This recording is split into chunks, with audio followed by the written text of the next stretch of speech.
Hey YouTube, Cavex here. Just doing a quick tutorial on video calibration, setting the user controls. So what we have here is, I'm using the Spears Munson Blu-ray disc for test patterns. What we have here is two bars with a series of ramps. The ramp numbers start at 231, go through to 253. So the idea of the contrast control, which sets the peak white light of the video display, is to make the picture as bright as we can without any crushing of the whites. Now I'm going to demonstrate crushing by increasing the contrast control. As you can see when I wind that up, all of the ramps that we could see before are now gone, and also that bar, vertical bar in between the two main horizontal bars, got substantially wider.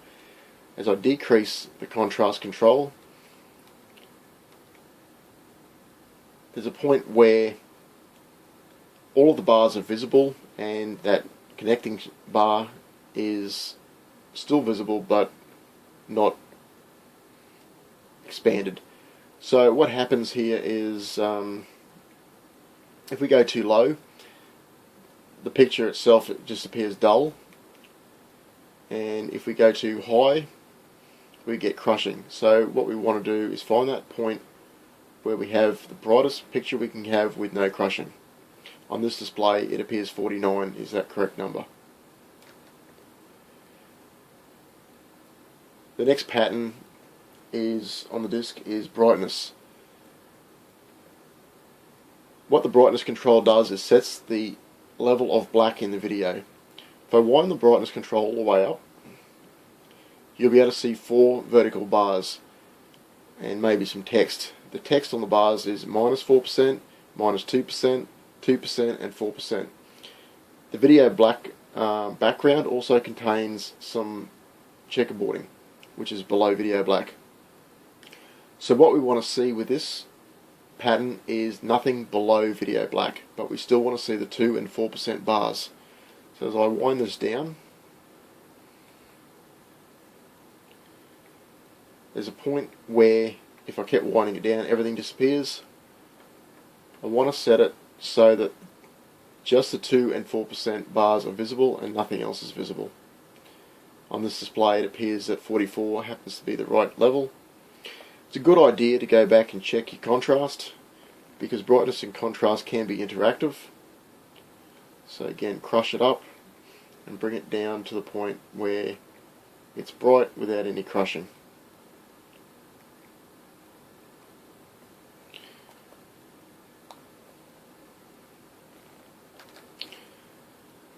Go to black level, and again our black level hasn't moved.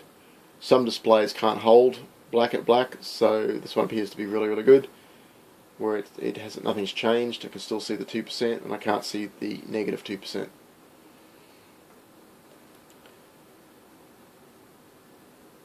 The next control is color and tint. So color is saturation of color, and tint is a biasing of your color. To set these controls requires the use of a blue filter. Now there is a blue filter included in the packet, but it's recommended not to use those. What you should have on your display, and the reason I'm using the ISF mode, is a blue filter, electronic blue filter, which removes the red and green. So what we want to do is, when we adjust our color, if we increase saturation, you'll notice that the blue bar has become noticeably brighter than the grey bar or patch. As I desaturate, it becomes darker. So we want to find that point where both match. The way this works is all of the colours contain blue. So grey has red, blue, green, or green and blue. Blue is obviously blue.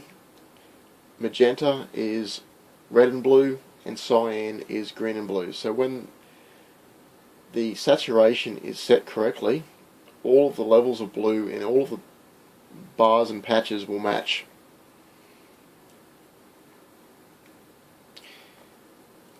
The tint control biases the color, so it really only affects the bottom section between magenta and cyan. Once again, when they're all set correctly, everything will match. Light, contrast and brightness, colour and tint are interactive, so it is good practice to go through and just readjust those to make sure that nothing's shifted. And then you can turn off your blue filter if your display has that.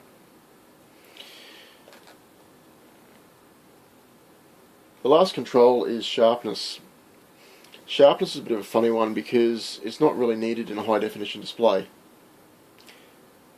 High definition video containing 1920 1080 lines has about 2 million pixels on screen, and there's really no place for sharpness control.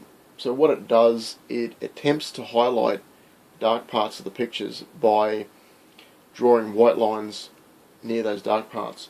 What it does by default is increase contrast. So I'll increase it for you so you can see what's happening.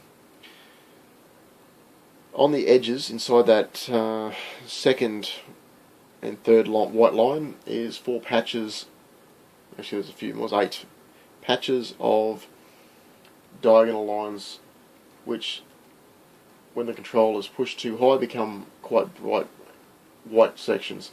If you can see those, that's too much. Okay, it's adding video noise to the picture. So we want to find the point where we have the image as sharp as we can have it without any visible video noise in the picture. On this display, if we turn the sharpness control all the way to 0, the image does get soft. So it has to be set at a level higher than 0. The default setting I think was 3, and 4 is about as high as I can push it without introducing any noise into the picture. So there you have a quick tutorial on how to adjust those 5 user controls. So quickly recap.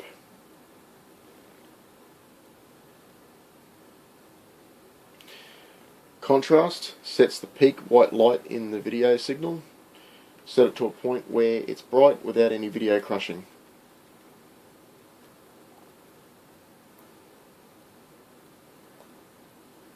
Brightness control sets the black level. Again, adjust it to the point where anything below video black is no longer visible, but everything above video black is still visible.